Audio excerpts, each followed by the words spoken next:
Hello everyone, जैसा कि class 6 समाज विज्ञान की वर्कशीट है हमारे पास, तो इसका सॉल्यूशन देखेंगे इस वीडियो में। तो वीडियो में लास्ट तक जरूर बने रहें। इससे पहले हमने Hindi, Sanskrit, English, science, mathematics के सभी के सॉल्यूशन बता दिया है, क्लास 5 से लेके क्लास 10th 11th 12th तक। ठीक है, तो अगर आप देखना चाहते हैं तो प्लेलिस्ट में चेक कर लीजिएगा। चलिए वीडियो को स्टार्ट करते हैं।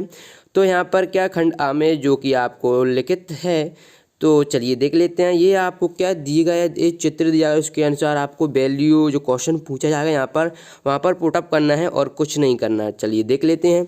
तो यहाँ पर पृथ्वी अपने कक्षा तल पर कितने अंश का कोण बनाती है, तो कक्षा तल से ये कितने 23.1/2 डिग्री का कोण बनाती है। ठीक है, चलिए इसके बाद नेक्स्ट देख लेते हैं। तो दोस्तों यहाँ पर नेक्स्ट है, पृथ्वी के मध्य से गुजरने वाली रेखा वृत्त का नाम आपको बताना है। तो मध्य से क्या विषुवत रेखा गुजरती है, तो इसका आपको विषुवत रेखा कर देना है। पृथ्वी अपने अक्ष पर कितने अंश का कोण बनाती है, तो ये 66.1/2 डिग्री का बनाती है। चलिए इसके बाद नेक्स्ट देख लेते हैं। तो आपको ये क्वेश्चन लिखना है, महाजनपद काल में कृषि के क्षेत्र में आए 2 बड़े बदलाव लिखना है। तो किस प्रकार से आप लिखेंगे, चलिए देख लेते हैं। पहला क्या हो जाएगा कि महाजनपद काल की भूमि बहुत ही उपजाऊ हो गई थी तथा गंगा नदी में नौकाओं से व्यापार होता था। महाजनपद काल में कृषि के लिए लोह के पर्याप्त भंडार थे। क्वेश्चन नंबर जो कि है, हड़प्पा के लोगों की भोजन सामग्री की सूची आपको बनाना है। तो हड़प्पा के आप जिस प्रकार से भोजन सामग्री बना सकते हैं कि वो गेहूँ, जौ की रोटी, फूल, साग, मछली खाते थे। ठीक है, चलिए इसके बाद नेक्स्ट देख लेते हैं कि प्रश्न क्रमांक 3 का हवाला है कि हमारे पास आसपास सामाजिक समानता की स्थिति के 2 उदाहरण लिखना है। तो पहला है, हम एक साथ मिलकर रहते हैं, और दूसरा है भाईचारे की भावना बनाए रखते हैं। ठीक है, चलिए इसका जो बी वाला है तो आप यहाँ से देख सकते हैं कि तो ये क्या है, नाव, आप ये डायग्राम देख सकते हैं। तो ये आपको बताना नाव प्रतियोगिता किस त्यौहार से संबंधित है। चलिए इसका आंसर देख लेते हैं। तो दोस्तों ये नाव प्रतियोगिता क्या केरल में मनाई जाती है, और ये किस त्यौहार से संबंधित है, ओणम एक विशेष त्यौहार से संबंधित है, यह आकर्षक का केंद्र है। ये क्वेश्चन नंबर आपको इस प्रकार से देखना है, इस डायग्राम को अच्छी तरीके से पढ़ लेना है। मैं आपको आंसर तो बता दूंगा, लेकिन आपको भी अच्छी तरीके से समझना है क्वेश्चन पूछ क्या रहा है, पर डायग्राम के अकॉर्डिंग आपको आंसर लिखना पड़ेगा। तो चलिए स्टार्ट करते हैं। पहला दिया हुआ है आपको इस प्रकार से कि ऊपर दिए गए चित्र को देखिए और दिए गए पैमाने का उपयोग स्थानों के बीच की दूरी मापने में कीजिए। चित्र में करीम घर ई और पोस्ट ऑफिस ए के बीच की दूरी 12 सेंटीमीटर है।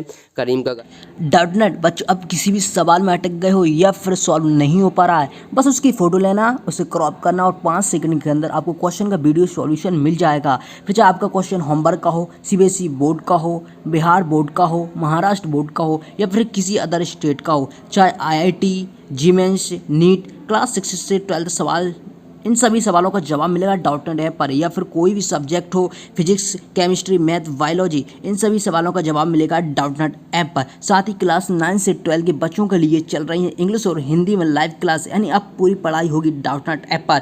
3 करोड़ से ज़्यादा बच्चे डाउटनेट ऐप का यूज कर रहे हैं, तो अभी डाउनलोड कीजिए डाउटनेट ऐप को। अगर ई से पोस्ट ऑफिस की कितनी दूरी पर होगा, तो वहाँ पर खुद स्पष्ट कर रहा है 12 सेंटीमीटर की दूरी पर है, तो यही आपको लिख देना है इसका आंसर। इसके बाद है, पैमाना प्रतीक संकेतक व दिशा को आधार बनाती हुई अपनी पाठशाला अथवा घर का मानचित्र बनाइए। तो ये आपको खुद करना पड़ेगा। आप अपने घर का बना सकते हैं, या अपने जहाँ पर आप पढ़ते हैं, स्टडी करते हैं, उसका बना लीजिए, पाठशाला का बना लीजिए। ये आपको स्केल सभी की सहायता से बनाना पड़ेगा, खुद बनाइए। ठीक है, चलिए नेक्स्ट देख लेते हैं क्वेश्चन। दोस्तों नेक्स्ट है क्वेश्चन नंबर 5, जल संरक्षण के आपको कोई 2 तरीके बताना है और 2 और लाभ भी लिखना है। तो चलिए देख लेते हैं क्वेश्चन का आंसर। तो हमें नागरिकों में जल संरक्षण हेतु जागरूकता लानी चाहिए। बर्तन धुलते समय नल के स्थान पर टब का उपयोग करना चाहिए। इससे पानी की बचत होती है। लाभ में देखें तो और पानी ज़्यादा व्यर्थ नहीं होता है।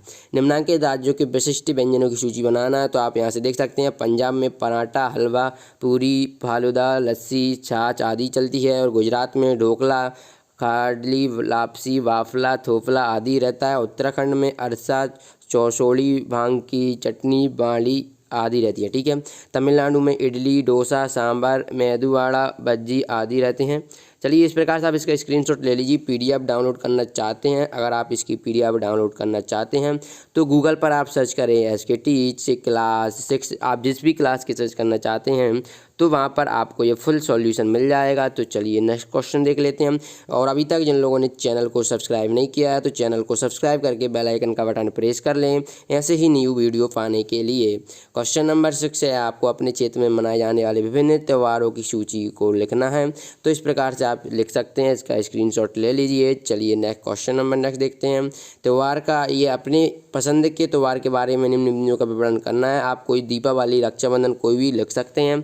ठीक है, तो मैंने यहाँ पर दीपावली लिख दिया है एग्जाम्पल के तौर पर। फिर यहाँ पर पूछता है दूसरा क्वेश्चन, ये त्यौहार क्यों मनाया जाता है? तो ये त्यौहार सभी को पता है, इसलिए मनाया जाता है क्योंकि भगवान राम लंका पर विजय प्राप्त करके सीता माता को वापस अयोध्या लेने के उपलक्ष्य में मनाया जाता है। ये त्यौहार किस प्रकार मनाया जाता है? तो सभी को पता है, ये त्यौहार धनतेरस से शुरू हो जाता है और इस दिन सभी हिंदू, चाहे वे धनी हो अथवा निर्धन, अपनी सामर्थ्य के अनुसार बर्तन खरीदते हैं। मान्यता है कि श्री गणेश लक्ष्मी की पूजा करने से इस दिन धन की प्राप्ति होती है। तो इस प्रकार ये मनाया जाता है और नए कपड़े भी खरीदते हैं। ये त्यौहार आपको क्यों पसंद है? तो ये आपको बताना है। तो ये त्यौहार अच्छाई की बुराई पर विजय है। भगवान राम ने स्वयं अपने मुख से कहा है कि सका धर्म में रस रत जागे, जीतन सके न कतंग रिपु ताके, इसलिए ये त्यौहार हमें पसंद है। इसके बाद चलिए नेक्स्ट क्वेश्चन देखें।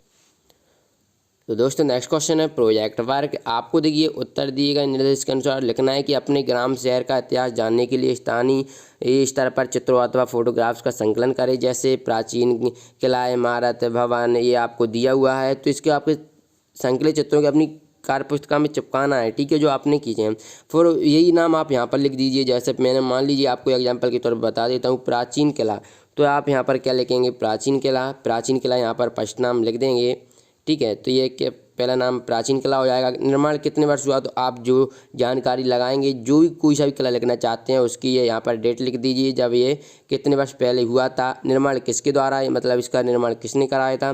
निर्माण में कौन कौन सी सामग्री का उपयोग किया है वो लिखना है। और वर्तमान उपयोग, क्या वर्तमान में उपयोगी है या अनुपयोगी है, इसकी वर्तमान में देखभाल किसके द्वारा की जाती है ये बताना।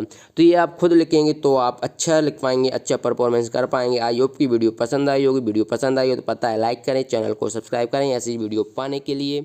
चलिए मिलते हैं नेक्स्ट वीडियो में, धन्यवाद।